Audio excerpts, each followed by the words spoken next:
Welcome back to a Celtic State of Mind. It's 12:30 on this lovely Tuesday afternoon. And again, I am joined by Patrick, Liam, and Lawrence to talk about all things Celtic.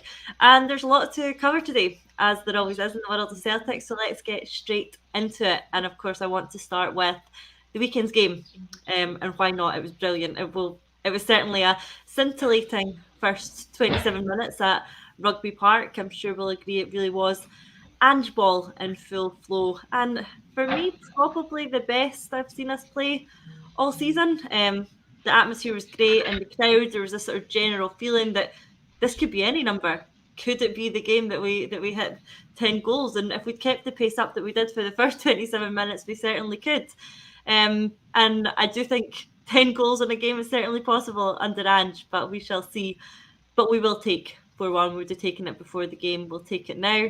Another straightforward 3 points as we get so close mathematically to confirming the title. Lawrence, I'll come to you first. Just how much did you enjoy that game on Sunday, particularly the first half? Yeah, it was fantastic. A bit of freshness about the team. You know, a few surprises in the lineup. Kobayashi looked outstanding in the back. I thought, I put foot wrong. His passing was great. His distribution of the ball. So, you know, as you said, it's another 3 points, another game ticked off. But yeah, it's just, you know, it's shown the strength and depth we have when we have two huge players out. You know, and the team actually looked as if we stepped up a gear in that first half hour, and that's with two players missing. It's pretty impressive, isn't it? And we will definitely come on to talk about the strength and depth, and we are going to focus on the performance of the three players that we've mentioned, Iwata, Kobayashi and Hakša. But Liam, I'll come to you before we get onto the individual players. Just how impressed were you with the start that Celtic made to that game and the way they sort of swept Kilmarnock away? Do you know, it's really nice when you go into a game like that, and, you know, traditionally Rugby Park is a difficult place for us to go. We usually win, but it's usually 1 or 2-0, and it's a god-awful game. But that was not the case on Sunday, and it's really nice, you know, to be in that position after 25 minutes where you can just kick back and enjoy the rest of the game because you know the points are basically guaranteed. Yeah, it felt pretty relaxed, and Patrick, if we are starting to get into the business end of the season and we are starting to tick off the points as we get ever so much closer, it's what you want, isn't it? You don't want it to be a nervy game where we, you know, go into the break 0-0 and we're playing well, but the goals aren't quite coming. That wasn't the case on Sunday, was it? Is this my new name I've been coined, Patrick? There's no more. Well, we're all paddies, aren't we, mate? Geez, that's terrible. That's twice today, haven't I? It's twice. Yeah, I thought I heard at the start. I'll just let it go. Big shout out to Patrick, who often does Tuesday Club with us, but not today. Not today, of course. It's James. So for anyone listening who isn't watching on YouTube, who might think this is Patrick, I can confirm it is very much James on your screen at the moment. That is the young blood. But anyway, one thing about Ange since he's come in, all of these sort of hoodoo grounds, these hoodoo teams that we go to travel to, your Livingstons, your Kilmarnocks, where you go to these stadiums and you think, this could be a really dodgy game today. Ange is just coming at these grounds and we've blown these teams away. We had the blip against Livingston at the start, but then from then it's been plain sailing ever since we went to Tony Macaroni, and we absolutely hammered Kilmarnock at the start of the season. I'd say it was maybe a bit more of a complete performance than the one at the weekend, but there's no real teams in the league now that we're going to, and you've got any real worries about playing against them, and just put everyone at ease. And he's also put us at ease when we rotate the team as well. We can be usually under old regimes, you would see a bit of rotation in the team. You would perhaps be a bit worried. This might be a bit dodgy, this one, but we can rotate, change about the start 11, bring about 3 or 4 players in, and you're not nervous at all. You've got the proper confidence that we're going to get the job done, no matter who we send out, no matter who we play. And that's just the effect Ange has had since coming into the team. It definitely has been. And it does, like you say, speak so much to that strength and depth that we have. Like you touched on, we can be without players like Carter Vickers, Jota, Hatate, Abada. You know, at least 2 of them are potentially vying for being our player of the year this season. So to be able to go without them and still put on a performance of that level does speak to that strength and depth that we do just keep talking about. And I think the team for a while started to pick itself for a bit. It started to get quite predictable. We had a very strong midfield of Moy, McGregor and Hatate. But now recently we've had an opportunity to see other options. We've had Iwata come in, we've had O'Reilly come back and get his place back. Moy and Hatate have dropped out. And even on the wings, we're so used to it being Jota and Maeda. Again, this weekend gave us the chance to see another option in Haksabanovic. And for me, I think all the players that I've just mentioned there is coming in look like they have potential to be really important for us, not only in the run-in, but maybe even more so next season. And it helps that when players do move on, and inevitably some will, that we don't just have cover there, but players who are operating at a level that allows them to seamlessly fit into the gap of the player who's been there before them. So that's obviously the position that we want the club to be in. And Lawrence, we'll talk about Haksabanovic first, because with the rumours of Abada leaving in the summer, we could certainly see a lot more of Haksabanovic next season. But if the rumours are indeed true, and if that is perhaps known to Ange behind the scenes, I'd be very tempted to give Haksabanovic, who's going to be here next season, a lot more game time in the run-in. I was surprised to see online after it and in some of the comments, even some of the comments we're having in today. I'll bring up one from Pete, who's watching on YouTube. Thanks for your comment. He thinks that Haksabanovic confirmed that he's no more than an impact sub at the moment. And that is something that Xander also agrees with. He's come in and said Haxa didn't have his best game, but maybe he needs just a bit more game time. I do like Haksabanovic. One of the things that I like about him is his directness. I like his willingness to take a player on. And when it doesn't come off first time round, he seems to have that confidence to try it again. He's not shy in wanting the ball and wanting to drive forward. And I like that. But Lawrence, he did slightly split opinion out of the three players that are mentioned in our tagline today. What were your thoughts on Haksabanovic on Sunday? Well, I think he normally gives us something spectacular. And that was missing from Sunday. I don't think that meant he had a bad game just because the spectacular was missing. I think he played the role well. He linked up well. He was industrious. He just didn't have that spectacular moment that he normally gives us. But yeah, I'd agree with you. I'd like to see more of him than Abada. It looks like Abada is on his way out. We'll turn a great profit on him. It's a player trader model. And yeah, give Haksabanovic the run. Give him a bit more time in the team, getting used to play there. I think he'll be a great player for us. I suppose the game's done after half an hour. It's trying to keep up. Even Kilmarnock's performance dropped, dare I say, after that, uncharacteristically giving the ball away in the box. So I thought Hakša was okay. He was missing his spectacular from his game that he normally gives us. But the other two, Kobayashi, great distribution from the back. And I thought Starfelt looked a lot more comfortable on the right-hand side. Iwata, I think, I tipped Hatate as player of the year 2 games in. Love McGregor, but I think possibly Iwata is our best midfielder at the club. Wow, that is a big claim from Lawrence there, and I think for me, listen, Liam warned us how good he was going to be. That's right. He did. I think for me, I think he does have potential to be. He does, from the sort of very few starts that he's had. For £1 million, that looks like some bit of business. Liam told us he would, but we've seen that quality that comes out of the Japanese league, and we're certainly seeing glimpses of why he was the MVP over there. I think what really shone for me this weekend was his ability to open the game up with that sort of range of passing he has, the accuracy of his passing that allows him to find a teammate in space that was just cutting through the Kilmarnock defence. That was so evident, particularly in the first half. And given that Moy is having a little dip in form, Hatate isn't being rushed back, I think Iwata can have a real run of games here, and more minutes is going to be key for him. He's already operating at a very good level. And that's without a lot of minutes under his belt. So, Liam, I'm really looking forward to seeing what he can do with a run of games. He's always been a player that you've talked up. How impressed with him were you on Sunday?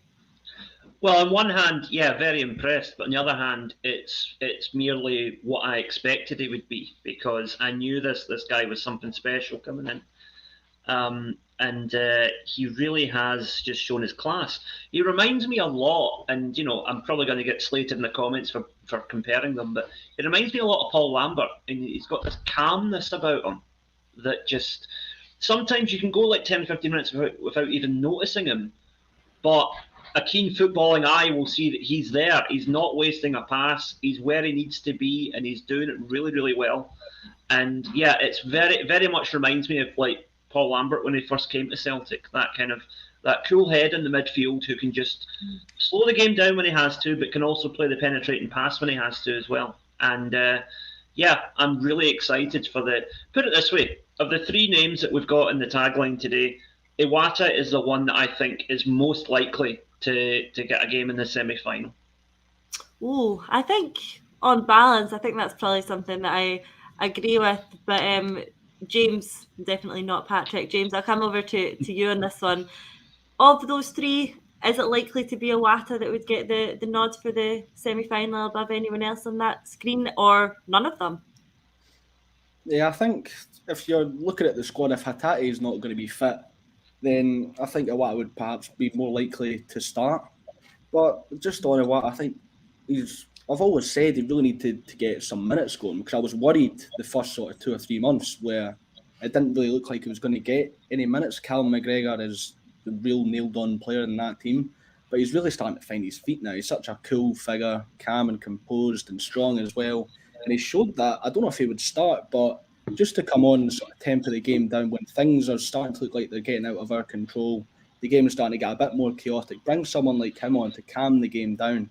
I think that could be something that we could very well do in the semi-final. But I just want to touch on Haksabanovic as well. I'm finding myself agreeing with some of the people in the comments. He seems a bit more like an Impact sub-player, because I'm not really getting the hype as much as everybody else is. There was a lot of people bigging him up for a start at Tynecastle in the Scottish Cup.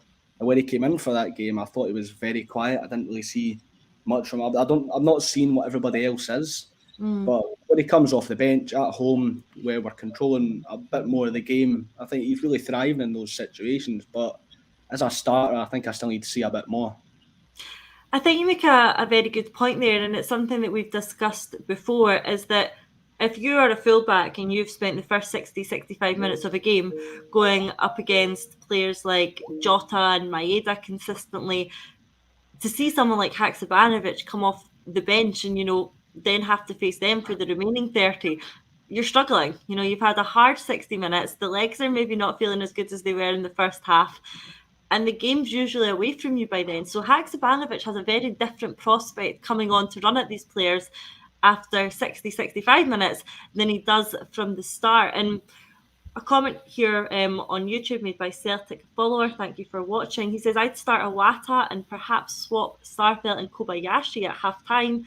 Haksabanovic, for me, still hasn't found his best position. Now, Lawrence, when he first joined Acsom, we're at his press conference, and we asked him what was his preferred position and what was his favourite position, and he said that he saw himself as a number 10. What role do you see him being best in? Do you think it's correct that maybe he just hasn't found his position in this team yet? Yeah, I think he's maybe taking a wee bit longer to adjust to the system than someone like Iwata has. He's definitely one of the, he's, for us, a number 10. How often do we really play with that player? He's looked better on the left than he looked on the right, but he's a talented player. I think his chance will come. I'm just picking him on merit. It looks like Abada's going to drop out. So, yeah, it's up to him to show what he can do. As I said, I didn't think he had a bad game at the weekend. He just didn't do any of the spectacular stuff that he does. But he was tidy enough. He linked up well.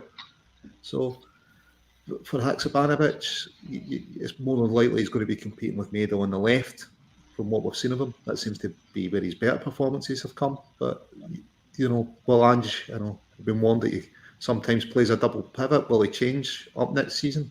Change it a wee bit? Maybe then that will give Haksabanovic, a chance to play a number 10. I suppose let's wait and see if we change formation. But on players likely to start, I would say maybe Kobayashi, likely to continue with Starfelt, because obviously Carter Vickers has been struggling. Rumours he's carrying an injury. I thought that partnership looked pretty solid. Yeah, I mean, well, we certainly didn't make too much of an issue with the pitch that we were playing on, and I know that a few players missed out because of that, but it did give a few players the chance to come in. For Kobayashi, again, someone with very little game time, I think he's looked very competent coming in, like you already touched on at the top of the show, Lawrence.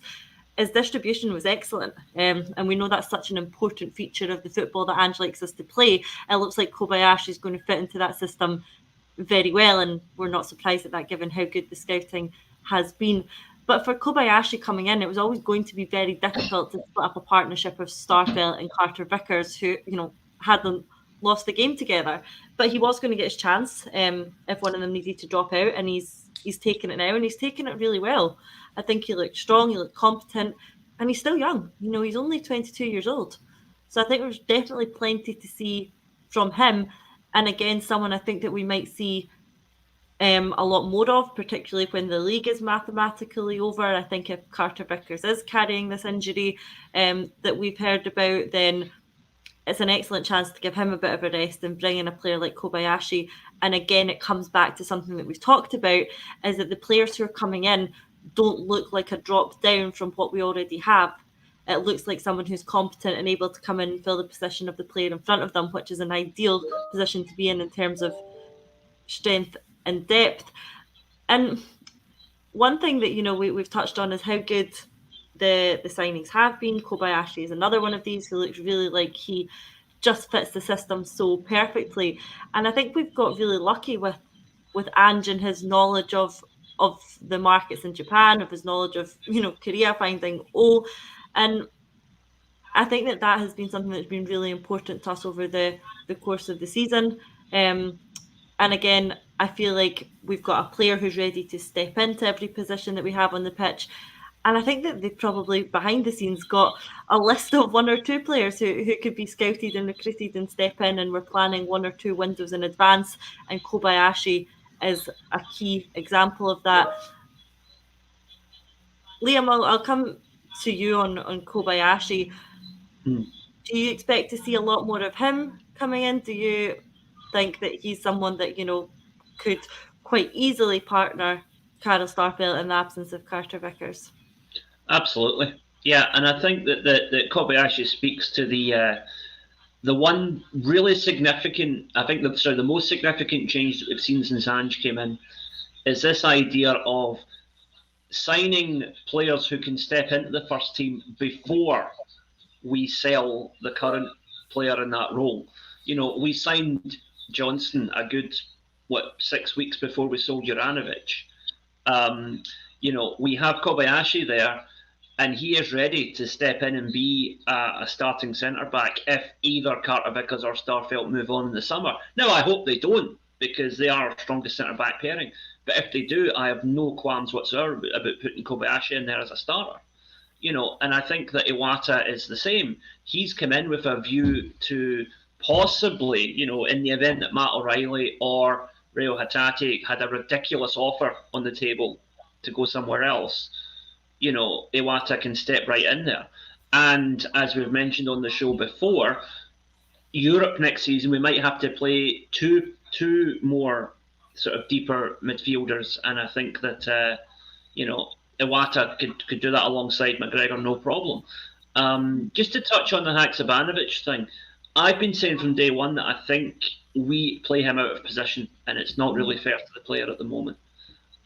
He is a number 10. The problem is the system we play now doesn't really fit for a luxury player. I mean, this might sound blasphemous, but a player like Lubo Moravcik, my all-time favourite Celtic player, probably wouldn't get a game in Ange's team because he wouldn't fit that system. That's the reality of it. And you see that with the Japanese players particularly, their adaptability is what sets them apart. The idea that they can come in and basically do whatever is asked of them. We've got Maeda, who is, Japan's first choice striker, playing as a winger. We've got Kyogo is our top goal scorer, made his name in Japan playing predominantly as a winger, but it's like they'll play whatever they're supposed to play. The difference is that European players don't tend to have that same adaptability.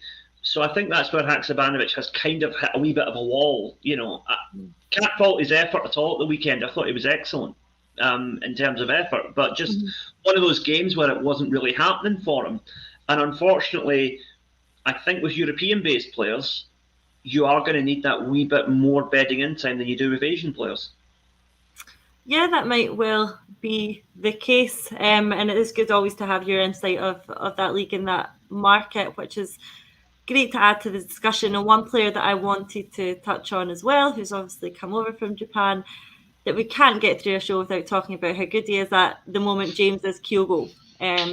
And especially after this weekend, I'm seeing more and more on my timeline, more on the social media feeds, of the debate about whether he is the best striker we've had in the team since Henrik Larsson. And that is a very bold claim to make. A lot of people are starting to make it.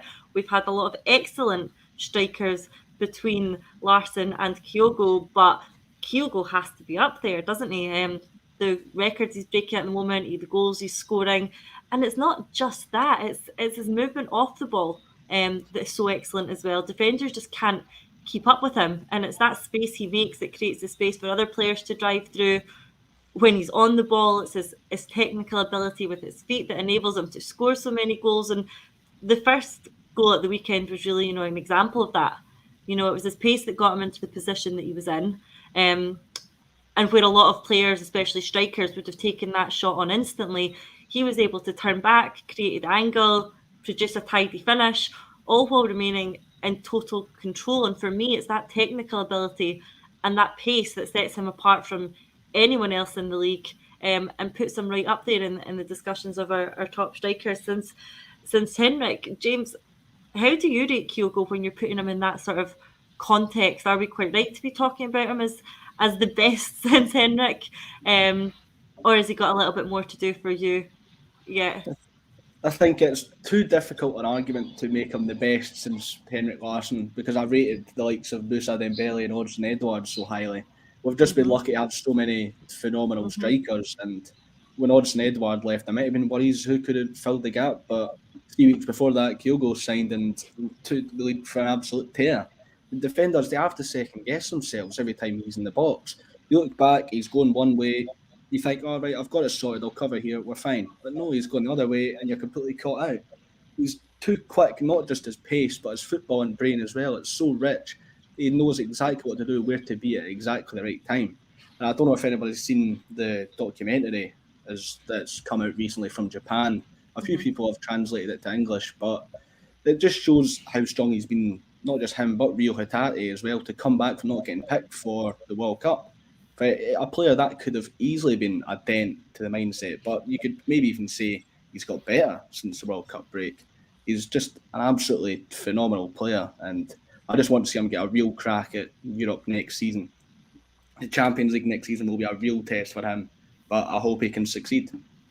I think it will, and I think that really can be where he takes his game to the next level. Lawrence, more comments on YouTube coming in on this one. This comment here, we've got Larsson, Dembele and Kyogo in that order.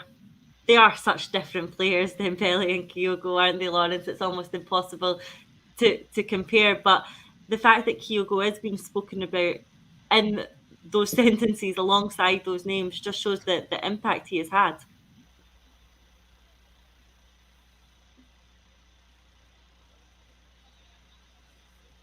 Oh, we can't hear Lawrence, so I'll He's stunned Lawrence silence there, I think, we's played. There we go. Yeah, the best since Larsson, I'm not too sure. I was down at Peter Scarf and Linwood, great club down there, listening to John Hartson speak. I don't think he's the level of John Hartson. Is he as good as Chris Sutton, Craig Bellamy, Bobby Keane, Moussa Dembele? Maybe not. I'd put him in with Hooper, Edouard, Griff, Jan Vennegaard, and with those at the moment. But he's still got hopefully a long time ahead of him at Celtic, Kyogo. So, it can still climb up there. But Yeah, I wouldn't say the best since Larson. I think, there's 4 or 5. I think Big John would definitely have something to say about it. And I know Bellamy and Keane were only here for short periods, but I don't think he's hit their level yet either. And Chris Sutton, completely different. But, I think he was a phenomenal striker for us, and even a half decent midfielder and centre half when called upon. And Musa, is probably, I'd put him above Kyogo at the moment. But, as I say, Kyogo's got everything to play for. He's still here. If he keeps progressing, I think he'll get into that company. I think he will, and I think there's, as you've touched on there, I think there probably is an element of recency bias when we come to talking about the players who are playing in the team at the moment, and we love the players that are doing the business on the pitch right now. Liam, Kyogo obviously went off at the break, and we saw O coming on under the watchful eye of his national team manager. I think that our attacking play slightly dropped in the second half. Was that to do with losing Kyogo? Was it to do with the other substitutions we made throughout the second half? Was it to do with the fact that Kilmarnock seemed to change their shape and game plan a little bit? Or do you put it down to not having Kyogo and his movement leading the line? No, I don't think you can just put it down to Kyogo. I mean, O didn't have his best game, but a bit like Haksabanovic, you can't fault his effort. He was into everything. But I think that the entire team, I don't like to use phrases like chucked it or treated it as a training game or whatever, but essentially that's what they did for the last half an hour of that match. The game was won. Kilmarnock were on a damage limitation exercise. It was one of those games where, you think back to Celtic's past. If we had to score 7 goals on Sunday to win the league, we could have. But we didn't need to. 4-1 was plenty. To maintain both the point and goal advantage we have over our nearest rivals. I think that it was more a case of the entire team shaded a bit rather than just obviously, Kyogo is at the moment a better player than O, I think. And for me personally, it depends on what type of striker you're looking for. I think that I would agree with Lawrence that Hartson and Sutton probably offered more overall in terms of goal scoring and whatever. But I think in terms of raw footballing talent and ability, for me, Kyogo's above them. For me, he is second to Larson at the moment in terms of the most skillful strikers I've seen at Celtic. Just natural footballing ability. I still think Lubo is a cut above both of them just in terms of raw talent. But I think that, Kyogo is definitely up there for me. But you look back on what Sutton and Hartson did for Celtic. Kyogo still has a way to go to match that level, but he's still young enough that he very well could in the next couple of years. And I will certainly be very, very happy if he does. Absolutely. I think there's two ways of looking at it in terms of when we are talking about the best. And obviously King Henrik is where they're on his own. But I think there's a technical ability side of it, and I think there's an impact side of it, and I think the impact can only really be assessed once a player has ended their career at a club, and certainly in the trajectory Kyogo is going on, I think he can certainly have a very, very big impact here to match the technical ability he so clearly has. And we're talking about substitutes and players that came on in the second half. Two that I really want to talk about, which we're going to move on to, is Rocco Iwata and Ben Summers, two of the players who came through our B team, and we're now starting to see around the first team, and it was great again to see them get some minutes on the pitch at the weekend. Firstly, happy birthday to Rocco. It is his 18th birthday today, and what a nice way to celebrate it with his third Celtic appearance at the weekend, and the third of many, I'm sure. What a cross he put in for O when he came on. I think O should probably have scored it. I mean, that's exactly what a centre forward wants. He absolutely put it on a plate for him. And Rocco showed glimpses in his time on the pitch of the player that he looks like he can be. And if he's playing and training every day with players like Abada and Jota and Maeda, he's learning from some very good players that can only be good for his own development. We've seen a couple of glimpses of him, but one player making their debut was Ben Summers. Didn't get many minutes, but what an incentive that is for the young guys to have, is that, you know, it'll make them hungry for more. I'm sure one thing that I liked about Ben when he came on, despite not having much time on the ball, Lawrence, was that he was desperate for the ball. It might not have been picked up on TV, but he was absolutely constantly looking for it. Even when it was way over the other side of the park and had no possibility of getting near on Lawrence, he was absolutely screaming for it. And isn't it great to see two players like that come through and get their chance in the first squad? Yeah, definitely. But you need that confidence, don't you? You know, you need to be shown that you deserve to be on the park, that you can play football with these guys. And yeah, we will get to see more of them as the season closes out.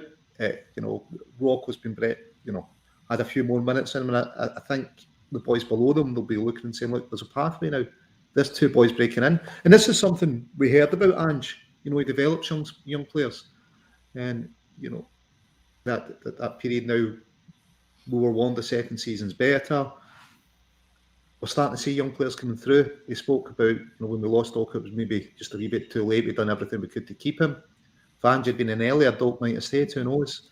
We obviously lost Hepburn to Bayern Munich. So hopefully, you know, this is another benefit of the Ange effect. He's got Dan O'Day, Stephen McManus, the B team playing the same style of football, getting the guys ready for the first team. And hopefully this is something we see, you know, the rest of this season and next season, an increase in guys from the B team that have been brought up in the club, get more minutes on the park, showing that there is a pathway that we can produce players for the first team, because that's what it's all about. You know, it's been a while since we've had people really establish themselves like Callum and Jamesy. Mm-hmm. You know, Stephen Welsh is there. I think he'll probably move on in the summer. You've had Tony Ralston, seems to have been about forever, and you know, he's been a bit unlucky. But yeah, it's great to see them coming through. It is, and James, something that Lawrence has touched on there, we talked about it with McGregor, how great it is to have a player that's come through since they were young, who really gets the club, who gets the club's values, who's really ingrained in Celtic. And we've got that in Callum McGregor, but Rocco Iwata and Ben Summers have also been at the club since they were young, and it's great to see them coming through now, because when we speak about how important it is that players like McGregor and Forrest have that, yes, that's good, but where's it coming from next?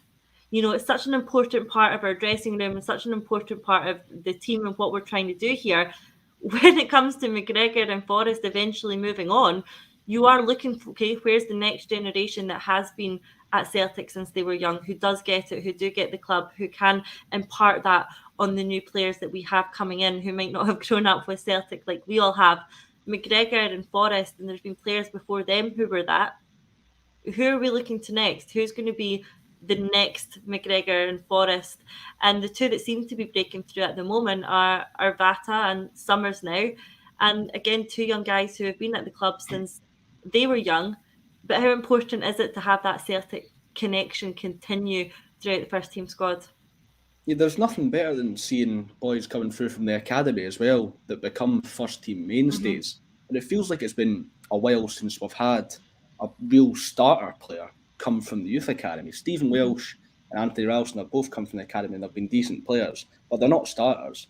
The last one we had proper come from the academy would be Kieran Tierney, if I can think of, that was a real starter for the club, if we're being honest. And it's been too long, and I hope that Summers and Vata and Lowell and maybe some of the other players in the youth academy in that B team can become first team mainstays. And I was delighted to see the guys like Summers and Fata really pushing and pressing for the ball. They wanted the ball. It's a real sink or swim situation for these players, because it's rare that they get the opportunities. When they get them, the minutes are limited. So they've really got to take advantage of them. And they're trying to grab the game by the scruff of the neck, which is exactly the sort of attitude you want to see. And to have these players have that Celtic connection in the club, it's absolutely vital. You've just got to look at the continuity that we had with Forrest and McGregor when the entire squad was getting upheaved and we had to bring all these new players in when Ange first came into the club. So I hope to see the two of them succeed. That'll be something I'm really looking forward to it. But I really want to see them getting more minutes. The minutes hasn't really been enough. And when you think about the quality of the teams in the league, the quality of teams in the rest of the league, Celtic are much better than a lot of these teams in the league. We can afford to rotate maybe 2 or 3 players to give a couple of young players a chance when you're playing teams like Kilmarnock. But you just got to think when we need more opportunities for these young players. Yeah, I think that's right. And Liam, I think, will we start to see a bit more of that? Once, as we've touched on, the league is mathematically done, we're getting there, not many points left needed. Once we do that, then is surely the time to start seeing players like Iwata and Summers not only get a few minutes at the end of the game, but, maybe coming on even earlier, getting more minutes under their belt, maybe even starting. Well, yeah, I mean, there's also the potential carrot of hopefully a cup final, squad place to play for as well. We've seen that in the past where young players have come in with 4 or 5 games to go this season, made a bit of an impact, and they've ended up making the bench for the cup final. Mm-hmm. Assuming that all goes well in the semi-final at the end of the month, that will be, a carrot that can be dangled in front of these guys to motivate them. But of course, you shouldn't need any motivation to play for Celtic. But the thing is, though, and it's not Celtic's fault, but I do think the reason that we're seeing a drop-off in talent coming through is because this wishy-washy approach of having the B team, and it affects Rangers as well, having the B team playing the Lowland League, with the greatest of respect, is not adequate competition to prepare players for the Premier League. It just is not on the same level. We need to bring back the Reserve League, right? This is going to make me sound like an old fart here, but we need to bring back the Reserve League. I remember going to a game in the early 90s. Celtic fans were locked out of Ibrox, just as we are now. And we played on the same day, Celtic Reserves played Rangers Reserves, got them 4-0 at Celtic Park, and there was about 15,000 a crowd there. It was great. I think we should get back to that. Because, if we're going to do B teams, do it properly. Do it like they do it in Spain and Germany. Allow them to play up until the third or the second tier, right? Having them at such a low level is not, you might as well just not bother, really. Because the only competition that those players have is when they play Rangers, really. In terms of playing against players that are looking to get to the same level they're looking to get to. Yeah, you're right. And we did see yesterday confirmation again that the B team will be in the Lowland League next season. And it has been one that's controversial, both amongst people who wanted the best for Celtic and people who are perhaps focused on other teams in the Lowland League. And for me, I think it's a double-edged sword. I completely get what you're saying, Liam, about the standard. I think that is a really key issue. And I suppose without the Lowland League set up at the moment and without any reserve league set up, we're more likely to see these players going out on loan. Perhaps that would see them playing at a higher level. But I think what the club really like at the moment is them staying in the Celtic setup. They're training, they're playing the way the first team are.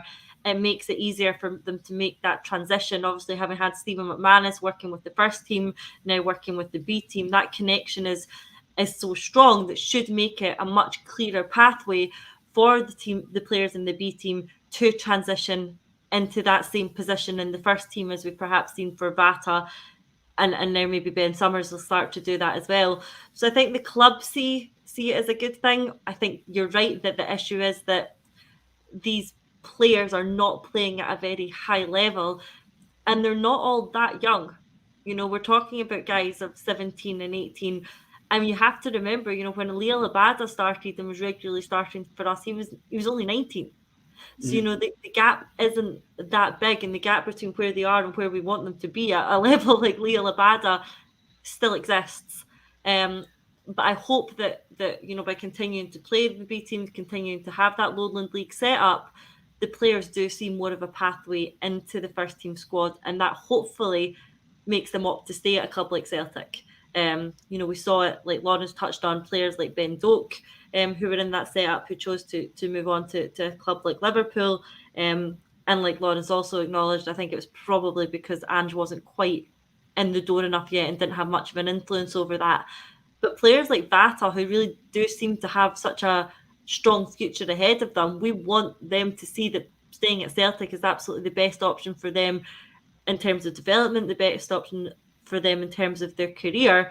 And one way of doing that is making a really clear transition between B team and first team. So, James, I think that it looks like it's doing that. Hopefully, we'll see the B team be successful again in the Lowland League next season, and we'll have more players coming out of that setup that can come on and make an impact in the first team squad. Someone else is coming in the comments. Franny Weldon says Bruno Anderson and Litsoza have also impressed him from the B team. So there are players of an ability in there. It's just about making sure that they're the right quality to then come on and have an impact, isn't it? Yes. One player I usually look at as an example would be Johnny Kenny. He was ripping it up for the team in the Lowland League. He goes on loan to, I think it was Queen's Park in the Scottish Championship, and he absolutely struggles. Doesn't get a single goal, and now he's on loan back in the Irish League where we got him from in the first place. It's easy to say just give young players a chance. I say it all the time, but then it's complicated with actually furthering their development. I'm not too sure if the Lowland League, letting the B team play in the Lowland League has worked so far.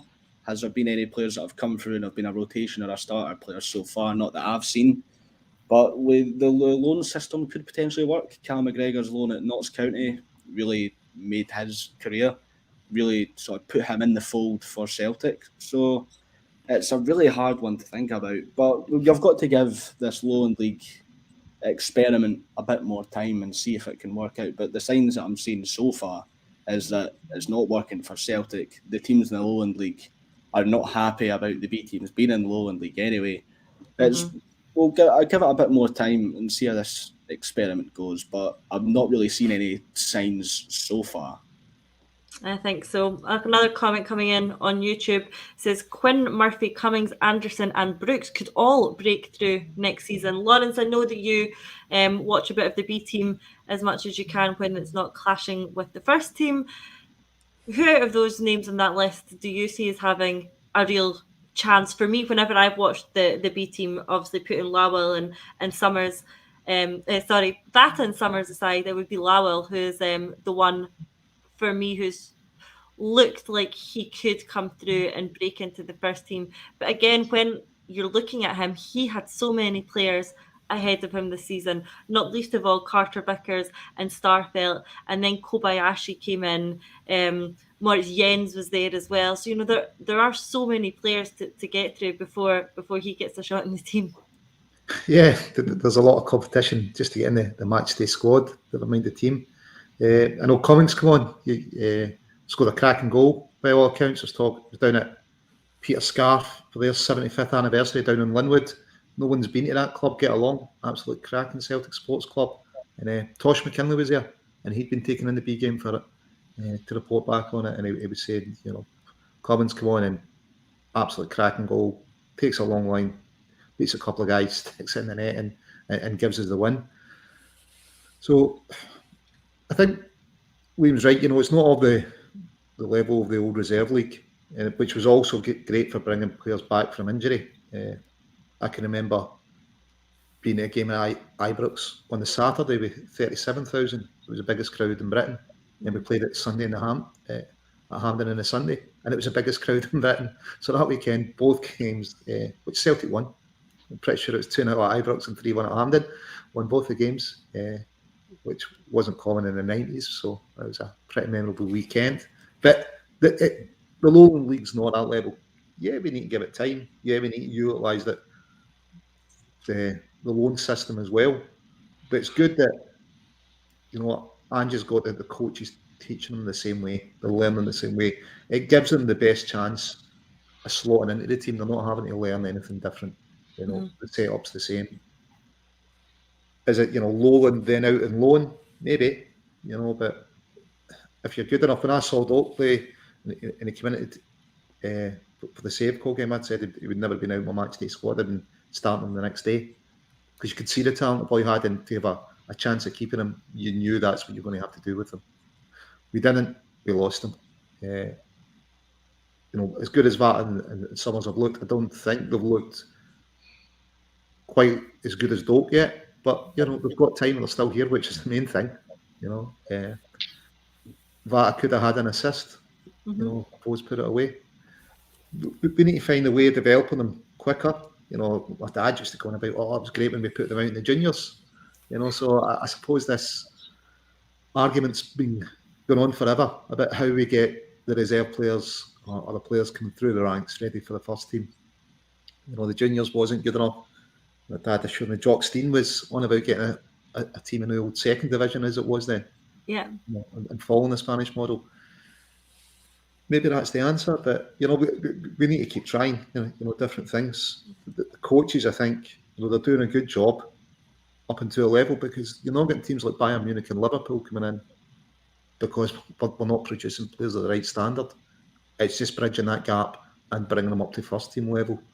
So how we do it, I think we need to try everything. I think some of it's going to come in confidence with the boys. Summers and Iwata were very confident, but if they're successful, the boys below them will take confidence for that and say, well, you know what? He wasn't that much better than me. If he can do it, I can do it. So I think there's a bit of belief in that. And maybe that confidence is a huge thing in football, but just to kind of touch on the women's game, obviously beating Glasgow City. We were talking about that last time, Natasha. It was a psychological thing. If we're going to win the league this year, we needed to beat City. And, we've done it. So I think it's that confidence thing in football. Believing you can do it is often a huge thing. If Iwata and Summers can continue what they're doing, it will give other players inspiration and give them the confidence they can do it. Yeah, absolutely. You've given me an excellent lead on to something that was very much on my list to bring up today, which is, of course, the women's victory at the weekend. Also on the Sunday, I made the trip from Rugby Park down to Petershill for the top of the table clash between Glasgow City and Celtic women.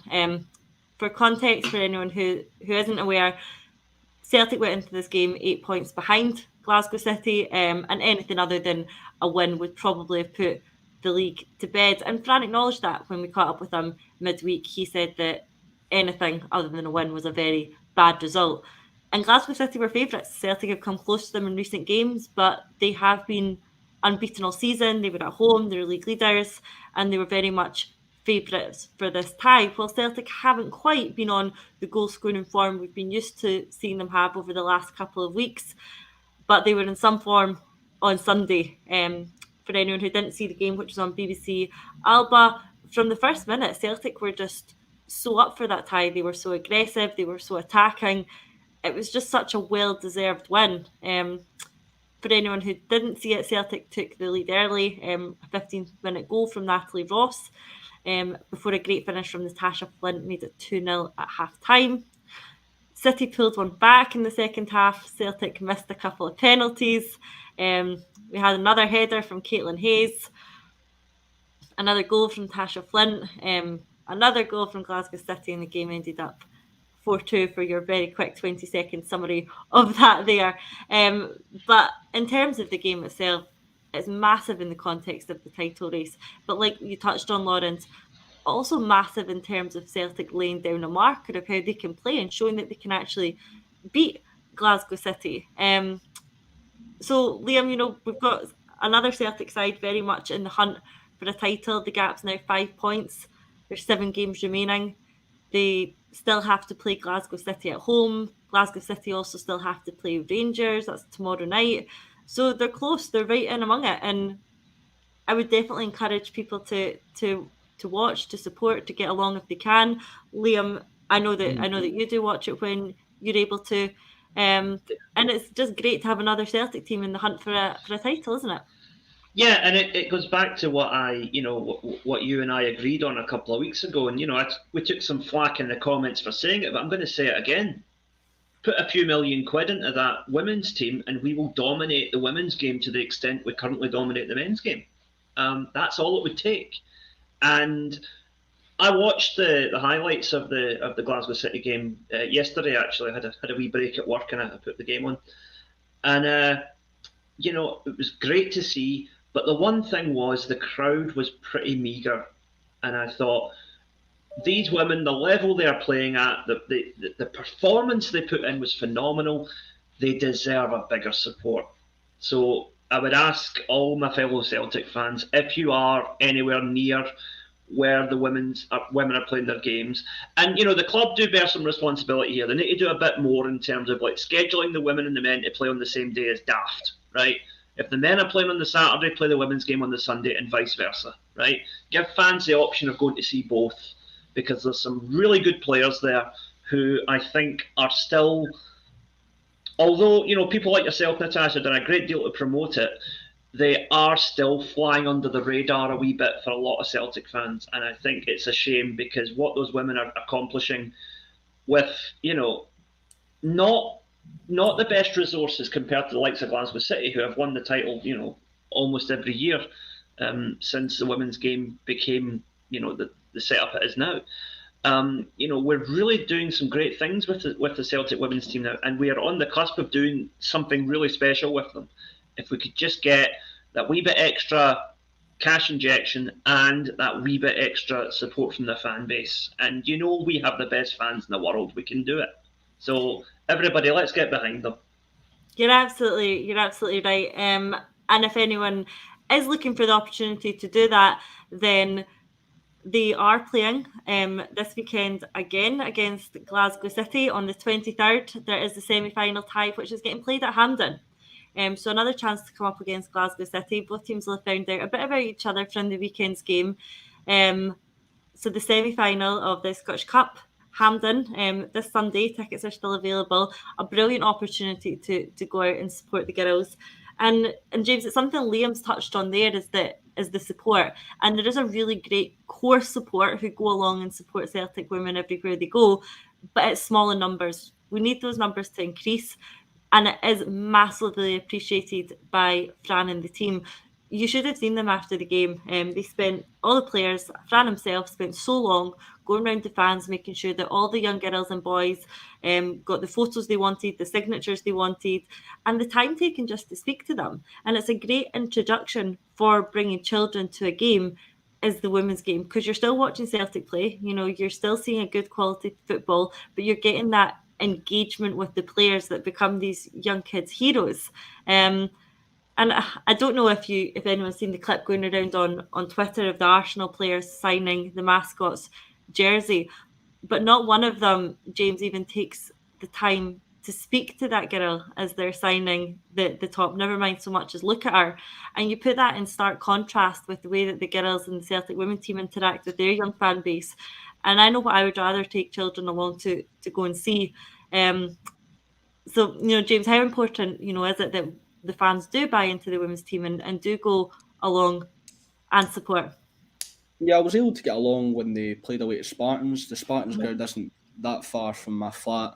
And they took a lot of time at the end to spend with the fans as well. Fran Alonso was brilliant with them. And that's because these people may be on the verge of being fans. They may be on the verge of potentially being a player in the future if they're really young. And the fact that they're taking that much time, it's great. But when I was along at the game against Spartans, it wasn't the crowd wasn't that big. And there's a dedicated group of people who do travel to go and see the women's game. But most of them, it's the locals who have seen Celtic in the area. Let me go along and see it. But the fact that I had to go out of my way to find out that game was on, I didn't see it on my Twitter or anything. I had to go out of my way to find out when we played Spartans so I could get along to the game. So the promos for the B team and the women's team have improved, but it's improved from standards that were already very, very low. And we hope that we can see a lot more content with the women's team in the future. But it's to cut the gap to 5 points as well when the league gets absolutely massive at this stage of the season as well. A bit more pressure on Glasgow City, who hadn't lost already.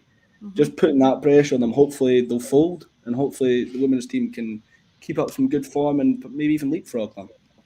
Absolutely, you're quite right, and you're correct in terms. Celtic are playing Hearts through in Edinburgh tomorrow night, and I couldn't find out where to get tickets from that game by using the Celtic channels. I had to go into the Hearts channels to find out where I could buy tickets for that game, never mind information that it was on. So from that element of things, there is definitely still work to be done. But for those interested in getting along, a little bit of digging and you can find it. I'll always try and put it up on social media as much as I possibly can. Obviously away in Edinburgh tomorrow night, but a really great opportunity would be that game at Hampden on Sunday. So I'd encourage as many as possible to get along and support the girls there. Before we finish up, I am going to touch on it because we are talking about crowds and having people at games and the importance of that. And that probably was, Lawrence, the one negative I take from the Celtic men's game on Sunday was seeing so many empty seats, and it's been talked about a lot, and I think it's something that is going to be regularly debated and very divisive. But it is frustrating to see an empty stadium and a game that's getting broadcast all across, the UK as your Scottish Premiership game. There's more than 10,000 empty seats, I believe. Paul John made the point yesterday. There was 5,000 less seats taken for that game at the weekend than there was when John Hartson made his Rugby Park debut all those years ago. So attendances are going down. And yes, we're in a cost of living crisis. We know that. And clubs charging £30+ a ticket are contributing to the empty seats. But taking into account the fact that ticket sales are down, clubs like Kilmarnock are struggling for revenue, should the tickets be going to the away fans? I mean, the simple business sense is that there's demand, there's supply to fit that demand, and there's a choice not to do it. And I know that clubs aren't solely run in terms of a business sense. There are many more factors to be taken into consideration. But those empty seats are worth hundreds of thousands, not to mention the revenue spent inside the stadium. Now, Lawrence, I totally appreciate that, if clubs are able to sell out their own stadium, then in no way should an opposition allocation be increased as much as we'd like it to be, in credit to teams like Hearts who are able to do that. But looking at Kilmarnock, that stadium's half empty. And again, I appreciate the argument that giving more away fans tickets gives them more of an advantage and more of a backing. And that, yes, some opposition fans would rather have empty seats in their stadium than seeing opposition fans cheering on the team they're playing against. But did they really have any advantage of Celtic having less fans there? They were 4-0 down in 27 minutes. I'm not sure. But I think what's key is that the clubs do need to work together to fix some key issues in Scottish football, attendances being one of them. And I think empty stadiums really aren't helping that, are they? So, I mean, attendance has been down. I don't know if the Hearts in that game's indicative of attendance has been down. It's maybe more about how Kilmarnock are performing. Because certainly under Steve Clarke, they had pretty full stadiums, when they were doing well. And for me, you don't want to see empty seats, but it's really for these clubs to run their own business. But where I find it kind of, I suppose, particularly galling is you can't put a grass pitch down because they say they can't afford it. Do you know what? You could afford a grass pitch, if you sold your tickets when you've got the opportunity to sell them. So I get that they're saying that there's long time, business plans that the supporters don't want it. But, there's revenue there to be made. And let's be honest, I know boys that bought corporate and were in the Killie end. They're not stopping everyone from going. I've sat in, the Killie end before at games to get a ticket. It's something that needs to be sorted out. They need to come to some agreement. But I find it particularly bad when it's a team who's not even got a grass park. Yeah. And they're refusing to sell tickets they could sell. And they cite the reason, it's finances, we can't afford the grass park. Well, you could pretty soon sort that out just by doing it, I don't know what kind of travelling sport Hibs and Hearts would take to Killie, but I'm sure they could take more tickets. You've got Celtic and the Rangers would certainly take more. They need to do something to sort it out to get more people watching it. Because the Sky product's not, or the TV product's not particularly good in Scotland for games. I don't think the coverage is particularly good. And let's be honest, nothing actually beats being at the game. No. So what they're going to do, the SFA should really be taking, I think, a look at this and saying, look, let's get realistic here. We need to get as many people watching this game as possible. What's the best way to do this? Yeah. Absolutely. Well, one thing we do know is that there is going to be a full Celtic Park this weekend when we take on Motherwell, as we look for another 3 points that is going to get us over that mathematical line for the title. And I look forward to discussing all of that with you guys next week at the same time on Tuesday at 12:30. But for now, that's us reached the end of the hour mark. So Lawrence, Liam, and Natasha. James, definitely not Patrick. Just a quick hello to some of the viewers out there. I was out on Friday night up at St Monica's in Coatbridge with the one and only Frank McAvenny and Peter Grant. So big hello to Mark out there that watches Acsom. That was a cracking night. If any of you haven't heard Peter Grant, I know he's fairly new to the scene of doing the evening withs. Get along and see him. Absolutely cracking guy.